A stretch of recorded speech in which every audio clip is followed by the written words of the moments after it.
She said it laughing, wine glass tilted, eyes bright with that reckless humor that comes after the third drink. "You know what? You and Emma would be the perfect couple in bed." I looked up from my phone.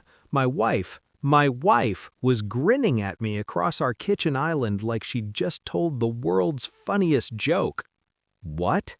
"I'm serious." She leaned forward, conspiratorial. "Emma's got that intensity, and you're always so controlled, you'd balance each other out." A pause, a laugh that felt rehearsed. "You should try her." The room went cold, not from what she said, from how she said it. Like she'd been thinking about it, like the words had been sitting in her mouth, waiting. I smiled, set down my phone. "That's a hell of a thing to say to your husband, Claire." "Oh, come on, it's just a joke." But her eyes didn't laugh. They watched, measured, tested. I nodded slowly. "Right, a joke." She kissed my forehead and walked upstairs. I sat there in the dark kitchen, staring at nothing. That's when I knew. Something was very, very wrong. Emma was Claire's younger sister, 28, beautiful in that effortless way some women are. She visited often, too often maybe. I'd never thought anything of it, until now. The next morning Claire left early for a work meeting.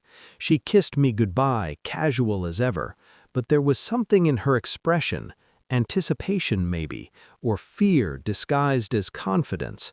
An hour later, Emma texted me. "Coffee? I'm nearby." We'd texted before, normal stuff, family stuff. This felt different. I agreed. We met at a cafe 2 blocks from my house. She wore a summer dress, hair loose. She smiled when she saw me, but it didn't reach her eyes. "Thanks for meeting me," she said, sitting across from me. "Of course. Everything okay?" She hesitated, looked down at her cup. "I need to tell you something." My chest tightened. "Go ahead." "Claire asked me to do this." Silence. "Do what, Emma?" She met my eyes. There was guilt there, shame, but also something else, compliance. "She wanted me to seduce you, test you, see if you'd—" She trailed off, cheeks flushing. "She said you'd been distant, that she needed to know if you still wanted her." I didn't move, didn't breathe. "And you agreed?" "I told her it was insane, but she kept pushing. She said it would prove something, that it was just a game." A game. I leaned back, mind spinning. Claire hadn't been joking. She'd been setting me up. But why? I played along. That afternoon, I invited Emma over. We sat in the living room, talked, laughed even. I positioned myself where the window faced the driveway, waited. At 3:47 p.m., I saw Claire's car pull up across the street. She didn't come inside. She just watched. I stood, moved closer to Emma, put a hand on her shoulder, casual but deliberate. Emma stiffened. "What are you—" "Trust me." I leaned in, close enough that from a distance it would look like something more. Through the window I saw Claire's face. Pure fucking panic. She burst through the door 30 seconds later. "What the hell is this?" I turned, calm. "What does it look like?" Her eyes darted between us. Emma stood quickly, hands raised. "Claire, nothing happened." "You bitch!" Not to me, to her sister. Interesting. I stepped between them. "You told her to do this, Claire, remember?"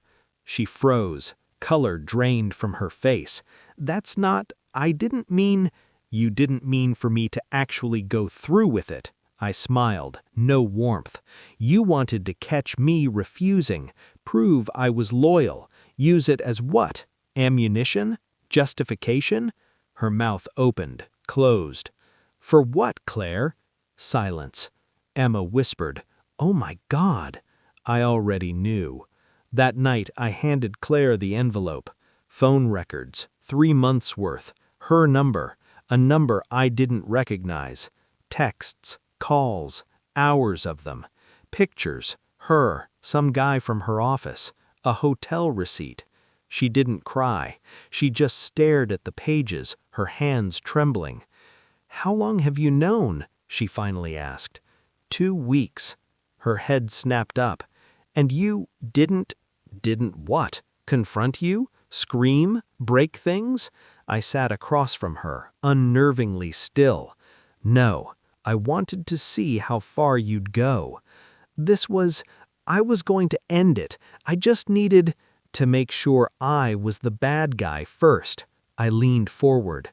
"You wanted me to sleep with Emma, to cheat, so you'd feel justified, so I'd be the villain and you could walk away clean." Tears now, finally. "It wasn't like that." "It was exactly like that." She reached for my hand. I pulled away. "Please, we can fix this." "No." One word, a door closing. "I love you," she whispered. "You loved the version of me that didn't know." I stood, walked to the door. "Where are you going?" I didn't answer. Emma called a week later. "How are you?" "Fine." "Claire's a mess." "I know." A pause. "You're not going to back, are you?" "No." Another pause, longer. "You knew before that day, didn't you? You knew I'd tell you everything." I smiled into the phone.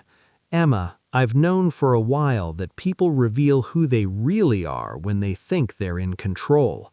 "That's cold." "Yeah." "Are you okay?" I looked out at the city below my new apartment.